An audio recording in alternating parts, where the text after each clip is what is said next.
रामपुर गांव में कड़कड़ाती ठंड पड़ रही थी। उसी गांव में मोहन का एक गरीब परिवार झोपड़पट्टी में रहता था। उस घर में मोहन के बूढ़े माँ बाप, उसकी बीवी ममता, ममता की ननद और उनके 2 छोटे छोटे बच्चे भी रहते थे। एक रोज ममता अपने परिवार से मंदिर जाने की जिद कर बैठी। आप लोग कितनी देर लगा रहे हो? जल्दी से निकलो ना, हम लोग मंदिर में जा रहे, किसी पार्टी में नहीं जा रहे। हे भगवान, हमें बहुत ही जिद्दी बहू मिली है। बाहर इतनी कड़कड़ाती ठंड पड़ रही है और इसे घूमने की पड़ी है। ऐसी बहू भगवान किसी को ना दे। चल बेटा मोहन, जल्दी चल, वरना तेरी बीवी पूरा घर अपने सर पर उठा लेगी। हाँ, चलो चलो, जल्दी से मंदिर से होकर आते हैं। उन लोगों ने अपने अपने बैग उठाया और अपनी झोपड़पट्टी से बाहर आ गए। लेकिन अगले ही पल कुछ ऐसा घटा जिससे उनकी पूरी जिंदगी बदल गई। मोहन ने अपने घर में जैसे ही ताला लगाया, वैसे ही इतनी तेज तूफान आया कि उनके घर के पास में लगा हुआ एक खंभा उनकी झोपड़ी के ऊपर गिर गया, जिससे उनकी झोपड़ी पूरी तरह तहस नहस हो गई। आज हमें 1 सेकंड की कीमत पता चली। अगर हम घर से बाहर निकलने में 1 सेकंड की भी देरी कर देते तो हम सब भी इस खंभे के नीचे दब जाते। बहू, आज तेरी जिद की वजह से हम लोग यहाँ जिंदा खड़े हैं। मुझे माफ कर देना। सासू माँ, माफी मांगना छोड़िए, ये सोचिए कि अब हम करेंगे क्या। इतने में एक बार फिर से तूफान का झोंका इतनी तेज आया कि उनके दोनों बच्चों को वहां से उड़ा ले गया। दोनों बच्चे कहाँ गायब हो गए, किसी को पता ही नहीं चला। अम्मा, गुड्डी और गुड्डू कहाँ उड़ गए? रुको, मैं देख कर आता हूँ। जल्दी से मेरे बच्चों को ढूंढ कर लाइए। पता नहीं इस ठंड में बेचारे कहाँ उड़ गए होंगे। इस तूफान को भी आज ही आना था। मोहन भागते भागते पूरे गांव में अपने बच्चों को ढूंढने लगा, पर उसे बच्चे कहीं नहीं मिले। फिर वो पास के जंगलों में गया, वहाँ भी उसे बच्चे नहीं मिले। थक हार कर वो अपने घर की तरफ वापस आया तो देखा वहाँ पर उसका परिवार था ही नहीं। माँ, पिताजी, ममता, बहन, कहाँ चले गए सब लोग? अभी जहाँ तक मोहन सिर्फ अपने बच्चों को ढूंढ रहा था, वहीं अब वो अपने पूरे परिवार को ढूंढने लगा। ढूंढते ढूंढते वो गांव से बाहर आ गया तो देखा उसका पूरा परिवार पानी के एक टैंकर के नीचे बैठकर ठंड से ठिठुर रहा था। मोहन भी भागकर वहीं चला गया। क्या हुआ, हमारे बच्चे मिले या नहीं? नहीं ममता, पता नहीं हमारे बच्चों को तूफान कहाँ उड़ा ले गया।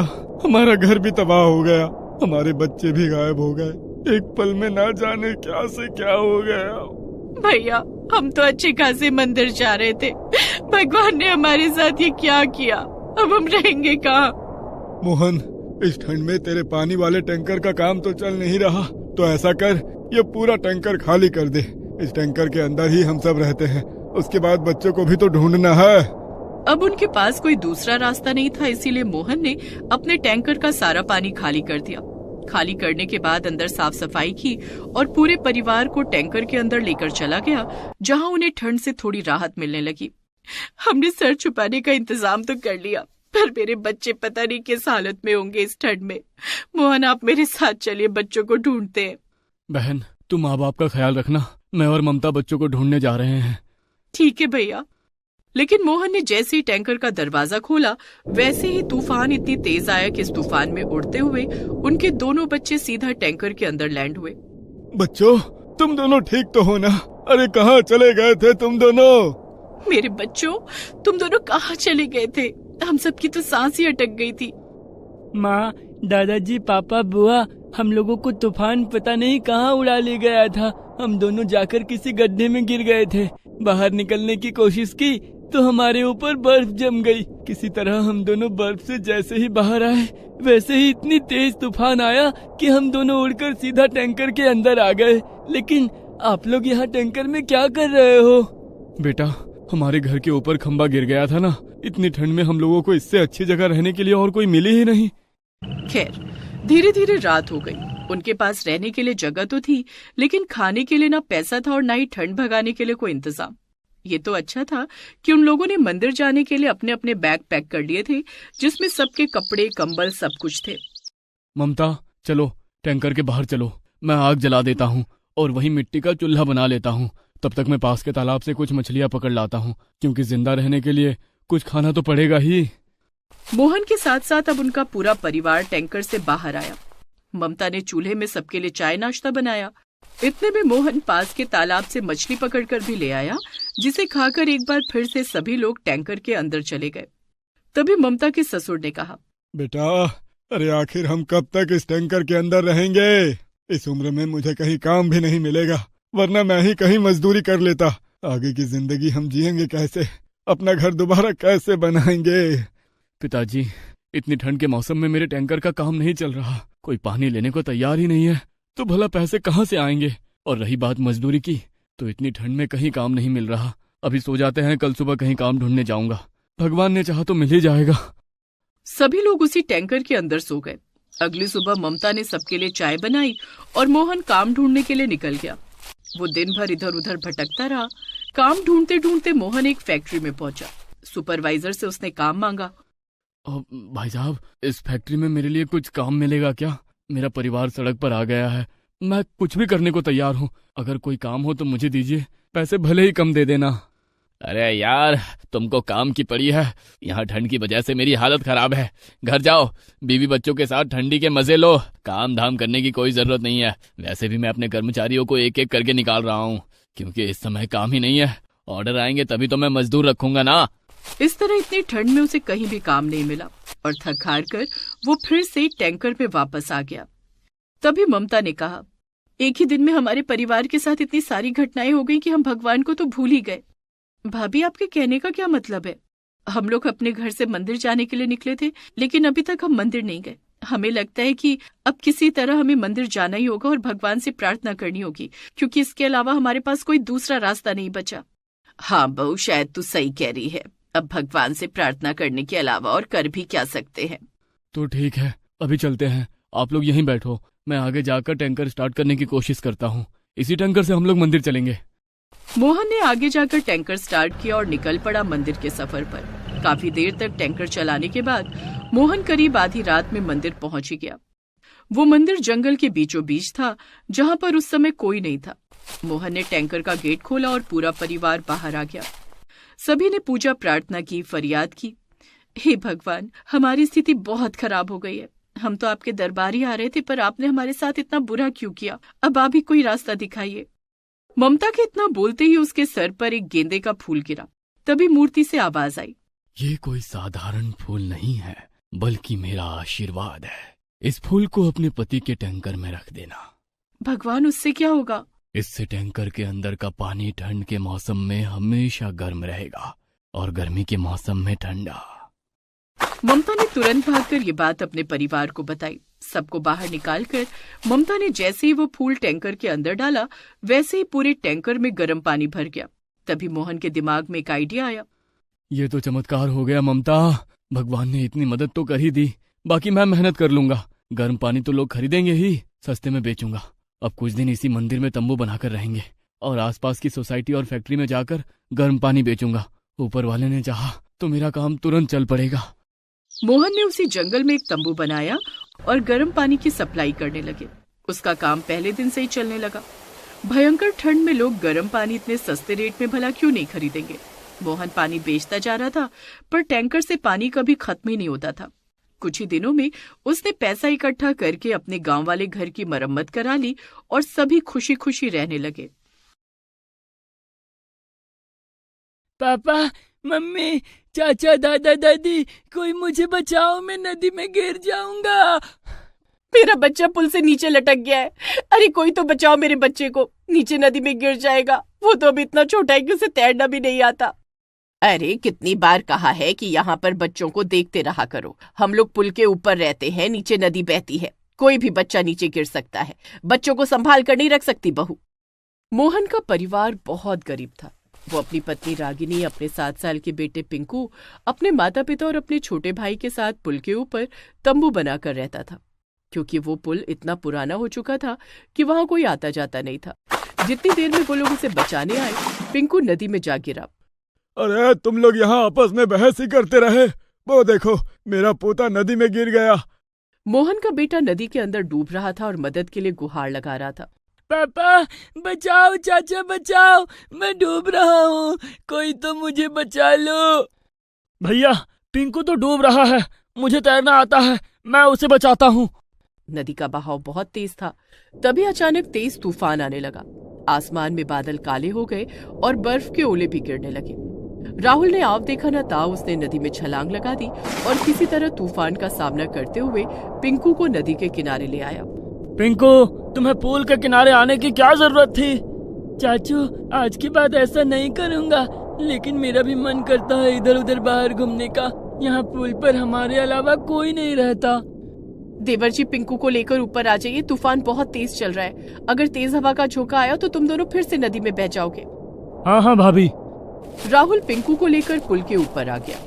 बहू, बाहर तो बहुत तेज तूफान आया हुआ है, बारिश भी हो रही है। इसे ठंडी लग रही होगी और ठंडी तो हमें भी लग रही है। हम सब के लिए गर्मा गर्म काली चाय बना दे और पिंकू को भी पिला देना। खुद चाय पीने का मन हो रहा है और पिंकू का नाम लगा रहे हो। बहू, तू पिंकू का ख्याल रख, मैं चाय बनाती हूँ। अरे नहीं सासू माँ, मेरे होते हुए आप भला चाय क्यों बनाएंगी? आप पिंकू का ख्याल रखिए, क्योंकि दादी से अच्छा ख्याल कोई नहीं रख सकता। उन लोगों ने पुल के ऊपर ही तंबू के अंदर मिट्टी का चूल्हा बना रखा था। रागिनी ने सबके लिए चाय पकौड़े बनाए और सभी लोग खाने भी लगे और सब उसी के अंदर आराम करने लगे। धीरे धीरे रात हो गई और रात के करीब 12 बजे नदी के पुल पर चारों तरफ सन्नाटा था। तभी एक मछुआरा नदी में नाव चला रहा था और गीत भी गाते जा रहा था। हे ऊपर वाले, तेरी महिमा परंपार, इतनी तेज तूफान में किनारे लगा दे मेरी मल्हार। गाना कौन गा रहा है? चलो चलकर देखते हैं, कहीं कोई लुटेरा तो नहीं। सभी लोग अपने तंबू से बाहर निकले तो देखा कि नदी में एक मछुआरा नदी पार कर रहा था और गाना गाता जा रहा था। उन लोगों को उस मछुआरे को देखकर डर लग गया। उन्हें लगा कि वो कोई लुटेरा भी हो सकता है। भैया, पिताजी, इतनी बर्फबारी हो रही है और इतनी तेज तूफान चल रहा है और ये बेचारा मछुआरा इतनी रात में नदी में नाव चला रहा है। हमें तो लगता था सिर्फ हम ही परेशान हैं। इस बेचारे के पास तो छत भी नहीं है।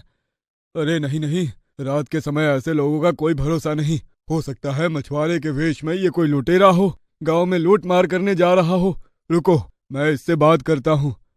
अरे ओ मछुआरे, इतनी तेज तूफान में कहाँ चले जा रहे हो?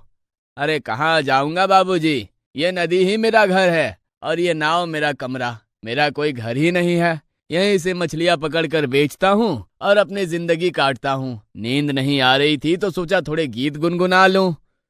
मैं तुम लोगों को अच्छी तरह जानता हूँ। भला इतनी तेज तूफान में सिर्फ एक नाव पर तुम गुजारा कैसे कर सकते हो? जरूर कोई ना कोई तुम लुटेरा ही हो। अरे बाबूजी, ये आप कैसी बातें कर रहे हो? गरीब आदमी अगर रात में बाहर दिख जाए तो वो लुटेरा ही लगता है। इतने में तूफान इतनी तेज आया कि वो पुल ढह गया। उनका पूरा परिवार नदी में गिर गया। तूफान इतनी तेज था कि वो पुल कुछ ही मिनटों में नदी के अंदर समा गया। चलो, इस गरीबी में ये हमारी आखिरी रात थी। हो सकता तो अगले जन्म में फिर मिलेंगे। नहीं दादी, मैं मरना नहीं चाहता। पिंकू बेटा, हम सब डूब रहे हैं। मैं जिंदा रहते अपने पोते की शादी होते देखना चाहता था, पर शायद ये सपना आज रात ही इस नदी के अंदर दफन हो जाएगा। मोहन जी, हमारा और आपका सफर बस यहीं तक था। ऊपर वाले से प्रार्थना करूंगी कि अगले जन्म में भी मुझे आप ही मिलो। हे भगवान, तूफान इतनी तेज करने की क्या जरूरत थी? इन बेचारों का तो पूरा परिवार डूब रहा है। मुझे इन्हें बचाना ही होगा। मछुआरा अपनी नाव वहीं छोड़कर नदी में कूद गया और एक एक करके सभी को अपनी नाव में बिठा लिया। बेटा, मुझे माफ कर देना। हमने इतनी गरीबी देख ली है ना कि हर इंसान लुटेरा ही नजर आता है। इस बर्फबारी में हमारे गांव वाला घर बर्बाद हुआ, हमारा खेत बर्बाद हुआ। जो थोड़ा बहुत बचा था वो लुटेरे लूट कर चले गए, लेकिन तुमने हमारी जान बचाई। इसके लिए तुम्हारा बहुत बहुत शुक्रिया बेटा। कोई बात नहीं काका, मेरा कोई परिवार तो है नहीं, इसीलिए आपके परिवार को तबाह होते नहीं देख सकता था। भाई साहब, नाव को धीरे धीरे नदी के किनारे ले चलिए, क्योंकि तूफान इतनी तेज है कि ये नाव भी पूरी डूब सकती है। अरे आप लोग अब मेरी नाव में सवार हो चुके हैं, तो अपनी फिक्र करना छोड़ दीजिए। ये नदी और ये नाव मेरे माता पिता है। अब मैं आप लोगों को सुरक्षित नदी के किनारे पहुंचा कर ही रहूंगा।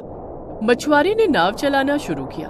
तभी अचानक आसमान में एक जोरदार बिजली कड़की, जिसमें रागिनी, पिंकू और उनका पूरा परिवार डर के मारे कांप गया। लेकिन मछुआरे ने हिम्मत ना हारते हुए धीरे धीरे नाव को नदी के किनारे लगा ही दिया। लेकिन बर्फबारी अभी भी जारी थी। हम लोगों ने अपनी जान तो बचा ली, लेकिन अब हम लोग रहेंगे कहाँ? मैं आप लोगों को अक्सर देखा करता था कि आप पुल के ऊपर तंबू बनाकर रहते थे। आप लोगों ने अभी ये बताया कि गांव में आपका घर था, वो बर्फबारी में बर्बाद हो गया। लेकिन वो जगह तो आपकी होगी ना, वहीं एक तंबू बना लीजिए। वहाँ पर तंबू कैसे बना ले? वहाँ हमारी आंखों के सामने ही देखते सारे घर तबाह हो गए। पूरा गांव कब्रिस्तान लगता है। वहाँ एक इंसान नहीं रहता। इतने बड़े गांव में हम अकेले कैसे रहेंगे? यहाँ इस नदी के किनारे रहने से तो अच्छा ही है ना। यह मछुआरा बिल्कुल सही कह रहा है। हम गांव चलते हैं और वहां पर तंबू बनाने की कोशिश करते हैं। और बेटा, तुमने और तुम्हारी नाव ने हमारी जान बचाई है, इसलिए तुम भी हमारे साथ ही चलोगे। अरे तुमने हमारी जिंदगी बचाई है और यह कोई छोटी मोटी बात नहीं है। तुम्हारा भी घर नहीं है, अब हम लोग मिलकर कुछ ना कुछ करेंगे। मछुआरा उनके परिवार के साथ उनके गांव पहुंच गया। गांव में जाकर देखा तो गांव वाले कपड़े का तंबू बनाकर किसी न किसी तरह अपनी जिंदगी काट रहे थे। देखिए, सुबह होने वाली है। मनोज, राहुल, तुम दोनों मेरे साथ जंगल चलो। वहां से कुछ लकड़ियां काट लाते हैं और उस लकड़ी का एक अच्छा सा घर बनाते हैं। मुझे ये सब काम बहुत अच्छी तरह आता है। ये नाव मैंने अपने हाथों से ही तो बनाई थी, आज तक मेरा साथ दे रही है। ये तो बड़ी अच्छी बात है। उस मछुआरे ने उन लोगों के साथ मिलकर पहले तो जंगल में जाकर ढेर सारी लकड़ियां काटी, फिर लकड़ी का घर बनाने लगे। धीरे धीरे सुबह हो गई और लकड़ी का घर बनकर तैयार हो गया। घर बहुत मजबूत और टिकाऊ लगने लगा। सब लोग उस घर में रहने लगे। रागिनी ने सभी को चाय नाश्ता बनाकर खिलाया। तभी मछुआरे के मन में एक ख्याल आया। अगर आप लोगों ने मुझे भी अपने परिवार का हिस्सा मान ही लिया है तो मेरा भी कोई फर्ज बनता है। हमारे घर के बाहर अभी बहुत सारी जगह बची हुई है, तो क्यों ना हम लकड़ी की एक छोटी सी दुकान भी खोल लें। मैं मछली पकड़ कर लाऊंगा और भाभी जी चाय पकौड़े बनाकर पूरे गांव में बेचेंगी। इससे हमारा रोजगार भी चल उठेगा। बेटे ने बात बिल्कुल सही कही है। आगे की जिंदगी बिताने के लिए अब कमाना तो पड़ेगा ही। तो इस तरह उन लोगों ने लकड़ी की दुकान बनाकर चाय पकौड़ी बेचना भी शुरू कर दिया। जब गांव वालों ने उनका लकड़ी का घर देखा तो बहुत खुश हुए। अब मनोज के परिवार को गांव में ही लकड़ी के घर बनाने के बहुत सारे ऑर्डर मिलने लगे। अब मछुआरे ने मनोज और राहुल के साथ मिलकर पूरे गांव के घर को लकड़ी का बना दिया और ढेर सारा पैसा इकट्ठा कर लिया और अमीर हो गए। अब वो लोग अपने गांव वालों के साथ खुशी खुशी अपनी जिंदगी बिताने लगे।